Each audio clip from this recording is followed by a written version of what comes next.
Hey everybody, it's Cyborg, and right off the bat I want to thank you guys for your continuing support for our channel. I can't thank you enough. That's awesome, you guys. Keep doing what you're doing.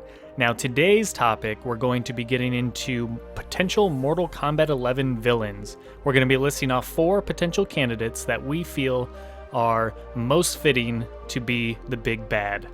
So thanks for tuning in. Let's get right to the list. Now this list is in no particular order, just so you are aware. So let's start off with number 4 and get the most likely obvious candidate out of the way. Lord Raiden has possibly averted the terrible fate of the original MK timeline, but he has definitely not averted his own. Dark Raiden was originally born in Mortal Kombat Deception when he used a deadly blast of godly energy in an attempt to stop the just revived Onaga. Raiden's attack had little effect on Onaga, but took the lives of himself as well as those of Shang Tsung and Quan Chi. When Raiden's essence reformed, his soul was tainted by those of the surrounding villains at his death, and so a more cynical and much less forgiving Raiden was born. In the new timeline, however, Raiden's change came at the hands of Shinnok. When the fallen Elder God attempted to corrupt Earthrealm's life force, this had a direct effect on Raiden himself as a god belonging to the same realm. Following Shinnok's defeat, Raiden then took the powerful amulet wielded by the former Elder God for himself. The combined corruption from the Jinsei and the dark influence of Shinnok's amulet left Raiden in a very similar state as his former timeline's counterpart, and Dark Raiden was born anew. Now Raiden seeks to protect his realm by thwarting threats before they rise. We see this in MKX's Marvel Stinger when Raiden in the just-released Edgelord of Thunder Epic Gear set threatens the Netherrealm's new rulers, Revenant Liu Kang and Kitana. Raiden's new offense favoring practices are further shown in the arcade endings of Kotal Khan, Scorpion, and Bo Raicho, among others. There, we see Raiden turning the tables and invading Outworld for the first time in the series, leaving Outworld's ruler, Kotal Khan, no choice but to call the Elder Gods and invoke the Mortal Kombat tournament. Number 3 on the list is Onaga. In an age before Shao Kahn became the Emperor of Outworld, the realm was ruled by Onaga, the Dragon King. With his power to resurrect others at will, Onaga's army was undefeatable, and he became the first conqueror to unite all of Outworld under a single banner. He did this with the aid and counsel of Shao Kahn, who was the realm's protector god at that time. But when the work was complete and Onaga's strict rule of law brought peace to the realm, Kahn missed the feeling of conquest. Onaga, meanwhile, sought to make the peace eternal. Rumor was that drinking the blood of an infant dragon would make him immortal, but Outworld's great dragons had been hunted to near extinction. Onaga acquired the last known egg, but before it could hatch, Shao Kahn poisoned him and claimed the throne in order to expand his war to the other realms. As a formless spirit, Onaga, calling himself Damashi, goaded a young and eager warrior named Shujinko into collecting the 6 Kamidogu, which would give the Dragon King the power to conquer the realms and replace the One Being. In his newly acquired dragon body, formed from the essence of his hidden dragon egg and the assassin reptile's own body, Onaga revealed his true self to Shujinko and attempted to take the Kamidogu and realize his plan for ultimate domination. Shujinko had become too powerful in the service of Onaga, however, and defeated the Dragon King, sending his soul to the Netherrealm. There, Onaga pledged allegiance to Shinnok and in return was born anew in Outworld and sought to defeat Blaze and take the Elemental's power to create his own Armageddon. In Mortal Kombat X, we see endings showing characters like Shujinko talk of the Kamidogu, as well as the existence of dragons' eggs still existing in Outworld. Raiden's actions may have prevented the Armageddon seen in Mortal Kombat 9, but Onaga's plans began long before the Thunder God's visions. The Dragon King's plans are likely still unfolding right under the noses of Earthrealm's and Outworld's heroes. Number 2 is the Lady in Jade's ending. We don't know who she is, we don't know where she comes from, though many speculate her domain to be the realm of dreams. What we do know is that she has the power to see other timelines. Specifically, she is aware of the world as it would have been if Raiden hadn't changed history in Mortal Kombat 9. According to her version of events, rebooting the Mortal Kombat universe was a mistake. Shao Kahn's victory in Armageddon would have been only temporary, and Kitana would have eventually killed him and brought peace to the realms.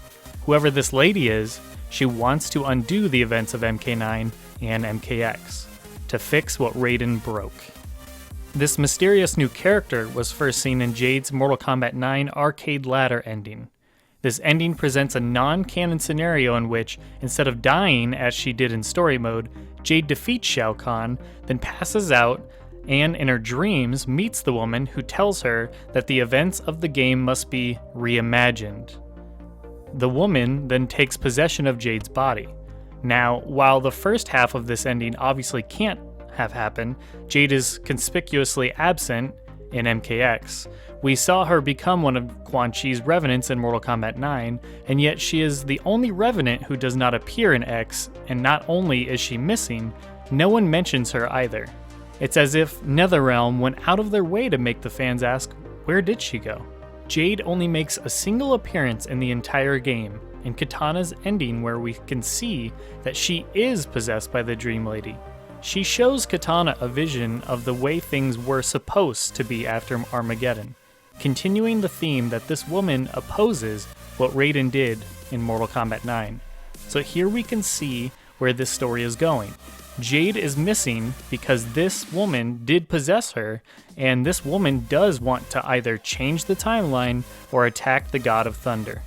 Attempting to reboot the Mortal Kombat universe is a big undertaking, the kind of idea that would only fit a story as the climax, where an end boss is fought. It will be interesting to see whether this woman is on the side of good and Raiden is placed in the antagonist position, or if her goal will be treated as the wrong thing to do, and if so, will she continue to wear Jade's body all the way up to the final confrontation, or will she manifest in her own, more powerful form, as the final bosses often do? And the last up on the list, number 1, the Deadly Alliance of Havik and Noob Saibot. The Cleric of Chaos, Havik is a denizen of the Chaos Realm, a world that rails against order and structure, viewing them as oppression to be overthrown.